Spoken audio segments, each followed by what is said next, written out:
말씀은 마태복음 27장 1절부터 26절까지 말씀입니다. 생명의 삶 28페이지에서 31페이지까지입니다. 마태복음 27장 1절부터 26절까지 같이 우리 한 목소리로 합독하도록 하겠습니다. 새벽에 모든 대제사장과 백성의 장로들이 예수를 죽이려고 함께 의논하고 결박하여 끌고 가서 총독 빌라도에게 넘겨주니라. 그때 예수를 판 유다가 그의 정죄됨을 보고 스스로 뉘우쳐 그 은 30을 대제사장들과 장로들에게 도로 갖다 주며 이르되 내가 무죄한 피를 팔고 죄를 범하였도다 하니 그들이 이르되 그것이 우리에게 무슨 상관이냐 내가 당하라 하거늘 유다가 은을 성소에 던져놓고 물러가서 스스로 목매어 죽은지라. 대제사장들이 그 은을 거두며 이르되 이것은 핏값이라 성전 고에 넣어둠이 옳지 않다 하고 의논한 후 이것으로 토기장이의 밭을 사서 나그네의 묘지를 삼았으니 그러므로 오늘까지 그 밭을 피밭이라 일컫느니라. 이에 선지자 예레미야를 통하여 하신 말씀이 이루어졌나니 일러스되 그들이 그 가격 매겨진 자 곧 이스라엘 자손 중에서 가격 매긴 자의 가격 곧 은 30을 가지고 토기장이의 밭값으로 주었으니 이는 주께서 내게 명하신 바와 같으니라 하였더라. 예수께서 총독 앞에 섰음에 총독이 물어 이르되 내가 유대인의 왕이냐 예수께서 대답하시되 내 말이 옳도다 하시고 대제사장들과 장로들에게 고발을 당하되 아무 대답도 아니하시는지라. 이에 빌라도가 이르되 그들이 너를 쳐서 얼마나 많은 것으로 증언하는지 듣지 못하느냐 하되 한마디도 대답하지 아니하시니 총독이 크게 놀라워하더라. 명절이 되면 총독이 무리의 청원대로 죄수 한 사람을 놓아주는 전례가 있더니 그때 바라바라 하는 유명한 죄수가 있는데 그들이 모였을 때 빌라도가 물어 이르되 너희는 내가 누구를 너희에게 놓아주기를 원하느냐 바라바냐 그리스도라 하는 예수냐 하니 이는 그가 그들의 시기로 예수를 넘겨준 줄 알미더라. 총독이 재판석에 앉았을 때 그의 아내가 사람을 보내어 이르되 저 옳은 사람에게 아무 상관도 하지 마옵소서. 오늘 꿈에 내가 그 사람으로 인하여 애를 많이 태웠나이다 하더라. 대제사장들과 장로들이 무리를 권하여 바라바를 달라 하게 하고 예수를 죽이자 하게 하였더니 총독이 대답하여 이르되 둘 중에 누구를 너희에게 놓아주기를 원하느냐 이르되 바라바로소이다. 빌라도가 이르되 그러면 그리스도라 하는 예수를 내가 어떻게 하랴. 그들이 다 이르되 십자가에 못 박혀야 하겠나이다. 빌라도가 이르되 어찌미냐 무슨 악한 일을 하였느냐. 그들이 더욱 소리질러 이르되 십자가에 못 박혀야 하겠나이다 하는지라. 빌라도가 아무 성과도 없이 도리어 밀란이 나려는 것을 보고 물을 가져다가 무리 앞에서 손을 씻으며 이르되 이 사람의 피에 대하여 나는 무죄하니 너희가 당하라. 백성이 다 대답하여 이르되 그 피를 우리와 우리 자손에게 돌릴지어다 하거늘 이는 바라바에게 그들에게 놓아주고 예수는 채찍질하고 십자가에 못 박히게 넘겨주니라. 아멘. 지금 읽은 말씀 어떤 내용인지 오늘의 말씀 요약 같이 보도록 하겠습니다. 종교 지도자들이 예수님을 빌라도에게 넘기고 배신자 유다는 스스로 목매어 죽습니다. 예수님은 유대인의 왕이냐 묻는 빌라도에게 그 말이 옳다 하시나 종교 지도자들의 고발에는 침묵하십니다. 무리가 바라바를 놓아주고 예수님을 십자가에 못 박으라고 외치니 빌라도가 예수님을 넘겨줍니다. 오늘 말씀은 유다, 예수님을 팔았던 유다의 죽음과 그 다음 예수님을 향한 신문이 진행되는 과정입니다. 먼저 1절과 2절에 보면 대제사장들과 장로들이 예수를 죽이려고 함께 논의를 합니다. 그리고 그리고 예수님을 끌고 가서 총독 빌라도에게 예수님을 넘겨줍니다. 가룟 유다는 이 모습을 보고 있습니다. 옆에서 보고 있는데 3절에 이 모습을 보고 갑자기 가룟 유다가 사태의 심각성을 깨닫습니다. 그리고 자신의 잘못을 후회합니다. 자, 3절을 보시죠. 3절. 그때 예수를 판 유다가 그의 정죄함, 예수님께서 정죄함, 그러니까 예수님께서 죄인 취급을 받으신 것을 보고, 자, 중요한 단어 하나가 합니다. 스스로 어떻게 했습니까? 뉘우칩니다. 예수를 팔아먹을 때는 언제고 얼마 지나지 않았는데 곧 스스로 이것이 잘못됐다고 스스로 뉘우칩니다. 유다는 예수님이 죄가 없다는 것을 알까요? 모를까요? 알죠. 모를 수가 없죠. 압니다. 그런데 그 무죄한 예수님을 판 것을 자신이 잘못했다는 것, 그것도 깨닫습니다. 자, 4절을 보시죠. 4절. 내가 무죄한 피를 팔고 그리고 죄를 범하였도다. 자, 무죄한 피, 예수님을 말하는 거죠. 예수님이 무죄한 피를 흘리게 했고 내가 죄를 범했다고 유다는 여러분 죄를 모르는 게 아니라 죄를 깨닫습니다. 압니다. 그래서 좀 전에 3절에 스스로 뉘우쳤고 4절에서는 본인이 죄를 범했다고 깨닫습니다. 그래서 어떤 일을 했냐면 3절에 은 30을 대제사장들과 장로들에게 도로 갖다 줍니다. 본인이 받았던 더러운 이득이죠. 이것을 다시 대제사장들과 장로들에게 도로 갖다 주기까지 합니다. 이렇게 비록 늦게라도 잘못을 깨달은 유다와는 달리 이 대제사장들의 마음은 생각보다 훨씬 더 완악했습니다.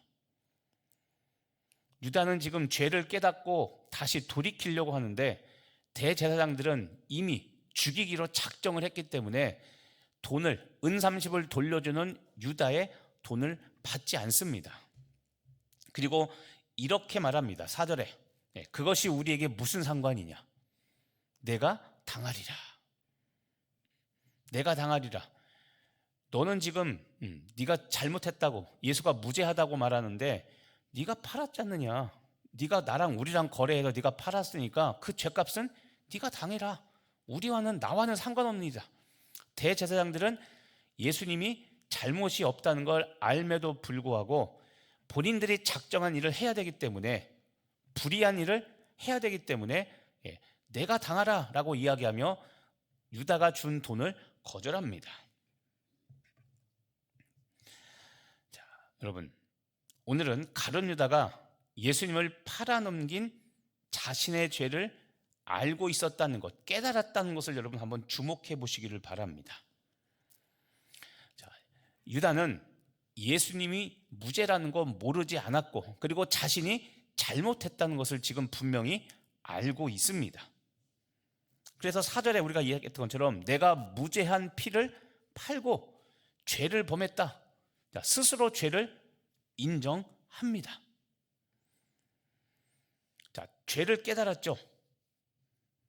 죄를 깨달아 스스로 뉘우쳤고 죄를 범했다라고 자기가 인정하고 그리고 돈까지 도로 갖다 줬습니다. 그럼 여러분 한번 생각해 보시기 바랍니다. 죄를 깨달았고 만약에 회개하고 돌이켰다면 해피엔딩으로 끝나야 되는데 오늘 유다의 마지막은 어떻습니까?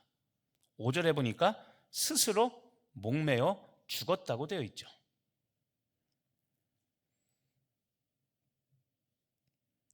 오늘 우리가 돌아볼 게 이겁니다. 자, 유다의 모습을 다시 한번 보면 스스로 뉘우칩니다. 그리고 자신이 죄를 범했다고 인정합니다. 그래서 받았던 돈을 다시 돌려줍니다. 성경은 이 모습을 가룟 유다의 이 모습을 회개한 것으로 이야기할까요? 아니라고 이야기할까요? 헷갈리죠 또.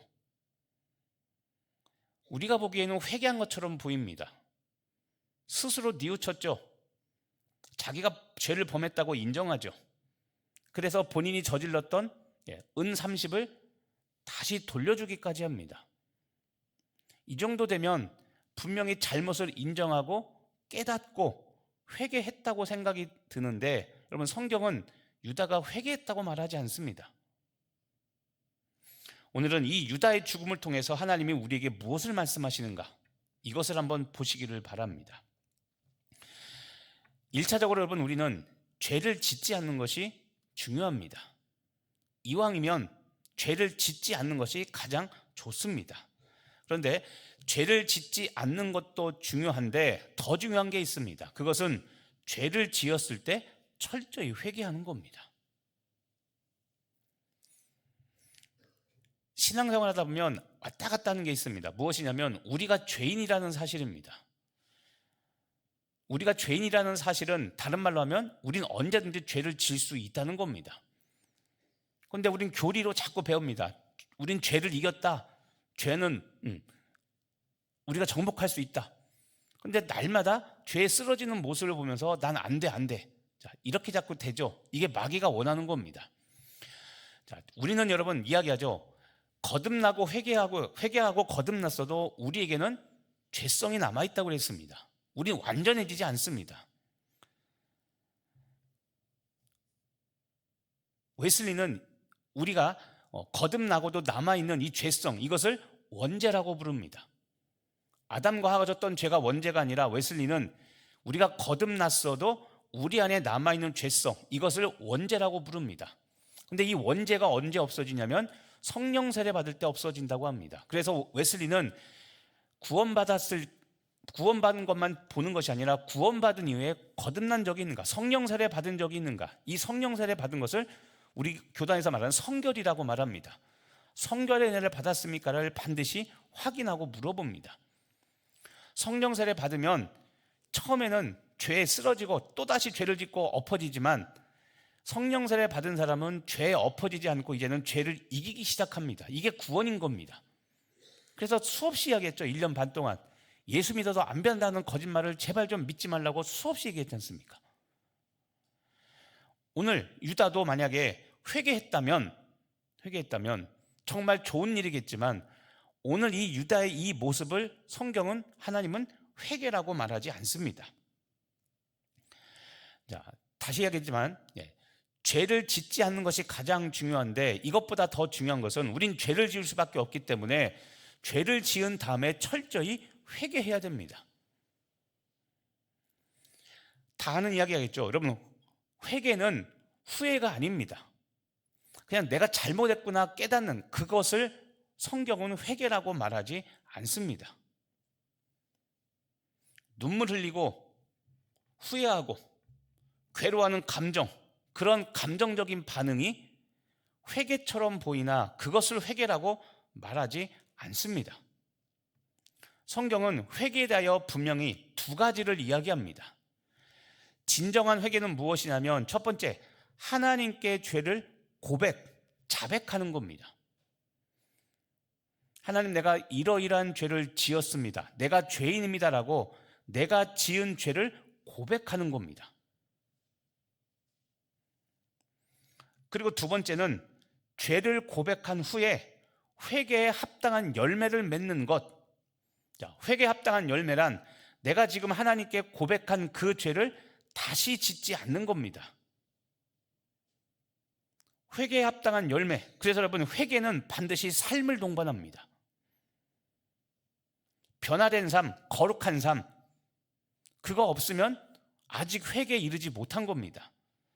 아직 계속 그 죄를 짓는다면, 내가 회개는 죄를 고백하고 하나님께 분명히 그걸 했을지언정 아직 삶이 돌이켜지지 않았기 때문에 그렇게 될 때까지 계속 기도해야 되는 겁니다. 그게 회개입니다. 근데 우리는 고백했으면 끝이라고 생각하거나, 또는 후회하고 잘못했다고 깨달으면 그게 회개라고 생각합니다. 근데 아닙니다, 여러분. 요한일서 1장 9절 말씀을 보겠습니다. 자, 같이 한번 읽어보겠습니다. 만일 우리가 우리 죄를 자백하면 그는 미쁘시고 의로우사 우리 죄를 사하시며 우리를 모든 불의에서 깨끗하게 하실 것이요. 아멘. 자, 여기도 조건이 있습니다. 뒤만 보면 좋습니다. 우리 죄를 사하고 모든 불의에서 우리를 깨끗하게 하신다. 사죄의 확신입니다. 그런데 여러분, 이 사죄의 확신을 가지려면 해야 되는 전제 조건이 있습니다. 무엇 하면이라고 되어 있습니까? 그렇죠? 우리 죄를 자백하면입니다. 죄를 자백하지 않고 그냥 후회하고 잘못했다라고 깨닫는 것, 그것이 회개가 아닙니다. 성경은 죄를 분명히 고백하라고 이야기합니다. 이사야서나 예언서에도 보면 너희 죄를 자백하라는 말이 자꾸 등장합니다. 우리 죄가 언제 사해집니까? 모든 불의에서 우리가 깨끗해야 되는 때가 언제입니까? 내 스스로 나의 죄를 하나님께 고백할 때입니다. 그게 회개입니다. 그리고 이렇게 고백하고 다시는 그 행동, 그 마음, 그 태도를 품거나 취하지 않는 겁니다. 한 번에 될 수도 있지만 한 번에 안 될 때가 오히려 더 많습니다. 그래서 좀 전에도 그랬죠. 고백했다고 끝이 아니라 회개에 합당한 삶, 그렇게 하지 않을 때까지 우리는 계속 회개해야 되는 겁니다. 그런데 우리는 회개를 너무 쉽게 생각합니다.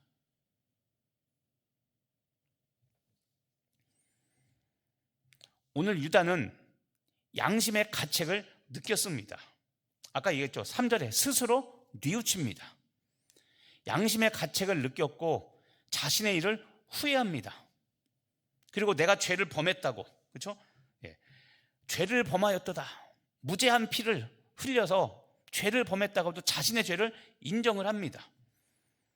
그런데 회개에 이르지 못했습니다. 왜 그럽니까? 스스로 목숨을 끊음으로 회개에 합당한 열매에 이르는 자리에 나아가지 못했습니다. 그리고 그렇게 목숨을 끊음으로 온전한 회개의 기회를 다 소멸시켜버렸죠, 스스로. 그래서 성경은 유다가 회개하지 않았다고 말하는 겁니다. 그러니까 제가 아까 질문 드렸잖아요. 오늘 말씀 읽어보면 스스로 죄를 뉘우치고 죄를 인정하고 고백하고, 그렇죠? 고백이라기보다는 죄를 범했다라고 이야기하고 돈까지 돌려주잖아요. 특히 돈까지 돌려주니까 삶이 변했다라고 생각하는데 정작 중요한 것, 하나님께 죄를 고백하는 과정이 없습니다. 그리고 그거를 고백하려면 죽으면 안 되죠. 결국 여러분, 예수님을 팔았던 이 유다는 죄책감을 이기지 못하고 목숨을 끊으며 한 번 더 잘못된 길로 가게 된 겁니다. 자, 중요한 게 이겁니다. 죄책감을 이기지 못한다는 겁니다. 죄책감. 이건 여러분 공감해 줄 문제가 아니라 죄책감에 빠지는 것은 십자가를 모른다는 겁니다. 십자가의 은혜가 무엇인지 알지 못한다는 겁니다. 하나님의 자비와 긍휼이 무엇인지 모른다는 겁니다. 그러니까 죄책감에 빠지는 겁니다. 우리가 이것을 조심해야 됩니다. 정죄감, 죄책감은 하나님이 주는 고귀한 마음이 아니라 마귀가 주는 마음입니다.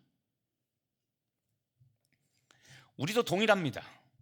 여러분 죄를 지은 후에는 견디기 힘든 후회와 고통이 밀려옵니다. 자, 여러분 동의하십니까? 죄 짓고 나면 견디기 힘든 후회와 고통이 밀려온다. 여기서 정직하게 반응해 보시길 바랍니다. 내가 죄를 지었는데 이것이 안 오면 내 양심이 썩은 겁니다. 여러분. 선한 양심이 작동이 안 되는 겁니다. 내가 얼마나 타락했는가를 봐야 됩니다.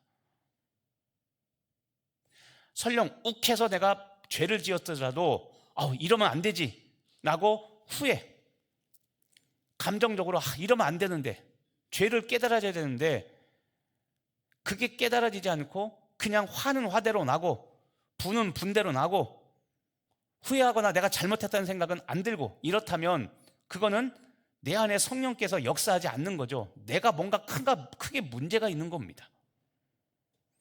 그런데 여러분, 오늘 중요한 게 바로 이겁니다.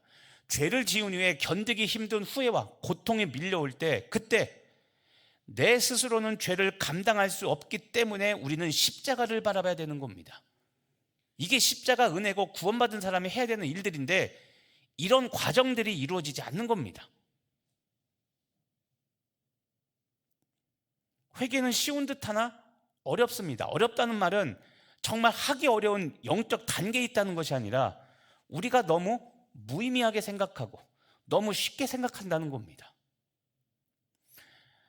죄책감이 밀려올 때, 죄에 대하여 중압감이 밀려올 때는 맞습니다, 여러분. 내 스스로 죄를 감당할 능력이 없기 때문에 중한 고통과 감정적인 어려움이 밀려오는 겁니다. 그런데 그것 때문에 예수님께서 십자가를 지신 겁니다. 그래서 우리는 그때 십자가를 바라보고 죄책감으로부터 해방돼야 되는 겁니다. 그게 회개인 거죠. 다른 말로 하면 여러분, 지금 말한 죄의 무게를 내 스스로 감당할 수 없기 때문에 십자가를 바라보는 것. 그래서 하나님, 내가 이러이러한 죄를 지었는데 내가 감당할 수가 없습니다. 내가 견딜 수가 없습니다. 내 마음이 아파 너무 힘듭니다 라고 나의 죄와 나의 상태를 있는 그대로 고백하고, 내가 이렇습니다, 그러니 나를 위하여 십자가에 달려 돌아가신 그 예수님의 십자가 공로 의지하여 오늘 주님 앞에 고백하오니 나를 불쌍히 여겨달라고 말하는 것, 이게 바로 회개인 겁니다. 회개는 여러분, 비참하게 무너진 나를 보는 것이 아니라 여전히 선하고 여전히 자비로우신 하나님을 바라보는 겁니다. 하나님이 베푸신 선하고 하나님 베푸신 완전한 그 예수님의 십자가를 바라보는 것, 이것이 회개인 겁니다. 그런데 오늘 유다에게는 이것이 없었습니다. 이것이 없습니다.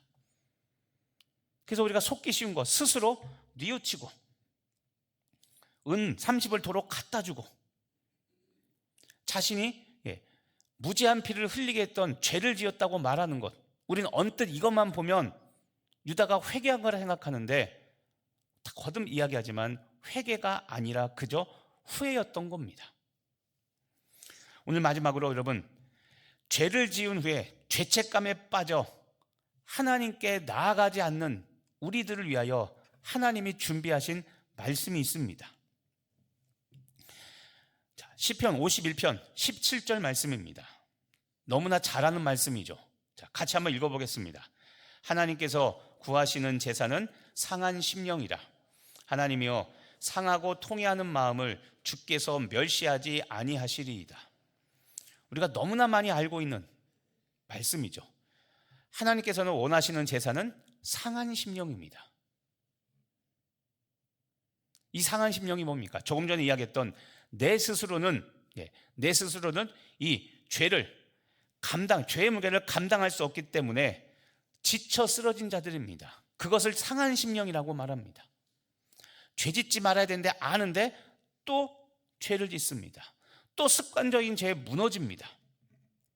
우리들의 모습이죠. 이게 상한 심령입니다. 그런데 여러분, 하나님께서 구하시는, 하나님께서 찾으시는 심령, 하나님께서 찾으시는 사람이 바로 상한 심령입니다. 상하고 통회하는 마음을 가진 자, 이 마음, 그런 사람을 하나님께서는 멸시하지 않습니다. 마귀는 네가 그러고도 그리스도이냐고, 네가 그러고도 장로냐고, 네가 그러고도 권사, 목사냐고 묻습니다. 우리에게 정죄감, 자책감을 주죠. 그런데 여러분, 그 메시지에 속지 말고 우리는 상하고 통회한 마음을 가지고 하나님께 나아가야 되는 겁니다. 그게 회개인 거죠. 뒤에는 이 말, 상하고 통회하는 마음을 주께서 멸시하지 아니하시리다, 이 말을 원어 가깝게 해석하면 이렇습니다. 주께서는 상처받고 뉘우치는 마음을 외면하지 않습니다라는 이 구절이 현대어로 좀 더 표현하면 이렇습니다. 보시죠. 주께서는 상처받고 뉘우치는 마음을 외면하지 않습니다. 그러니까 오늘 유다처럼 스스로 목숨을 끊고 마치 돌려주고 은까지 다 돌려주고 했기 때문에 회개했다고 생각하는 것이 아니라, 이런 마음을 가지고 주님 앞에 나아가 기도하고 자신의 죄를 고백하는 것, 그것이 진정한 회개였는데 유다는 그것을 하지 못했던 겁니다. 우리 사랑하는 성도 여러분, 하나님은 상처받고 뉘우치는 마음을 외면하지 않으십니다. 용서받지 못할 죄를 지었다고 생각해도 여러분 죄책감에 빠져 움츠리지 마시길 바랍니다. 기분되겠죠? 용서받지 못할 죄, 십자가는 용서하지 못할 죄가 없습니다. 그런데 우리는 용서받지 못할 죄가 있다고 생각합니다. 적극적으로 나아가 하나님께 죄를 고백하며 기도하시기를 바랍니다. 하나님은 그런 사람을 외면하지 않습니다. 오늘 가룟 유다처럼 죄 때문에 절망하고 낙심해서 상한 심령이 되었을 때, 오늘 시편 51편 말씀을 의지하여 그 상한 심령을 가지고 여러분 십자가 앞으로 나아가는 여러분 되길 바랍니다. 이거는 고난주간에만 할 일이 아니라 일평생 우리가 해야 되는 일입니다. 마지막으로 이야기합니다. 여러분, 예수님의 십자가는 상한 심령의 안식처입니다. 그리고 상한 심령이 고침받는 회복의 자리가 바로 예수님의 십자가입니다. 오늘 예수님께서 십자가에 달리심으로 내 인생의 모든 죄와 내 인생의 모든 아픔과 괴로움이 해결되었음을 믿고 십자가 앞으로 나아가 고백하여 일평생 그 은혜를 누리시는 여러분 되시기를 예수님의 이름으로 축복하며 기도합니다. 기도하겠습니다. 하나님, 상한 심령, 주께서 찾으시는 제사가 상한 심령이라 했으므로 오늘 항상 주님 앞에 회개로 깨어있는 우리들 되게 하여 주시옵소서.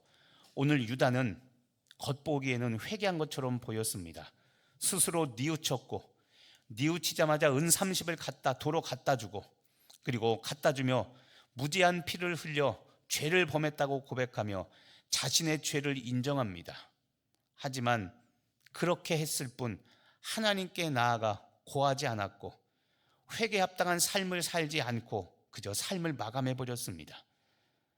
윤리적인 도덕적인 책임은 다했을지언정 그는 회개하지 않았음을 깨닫게 하여 주옵시고 우리도 도덕적 윤리적 수준의 후회에 그치는 것이 아니라 회개에 이르는 하나님의 거룩한 백성으로 살아가게 하여 주옵소서. 예수님의 이름으로 기도합니다.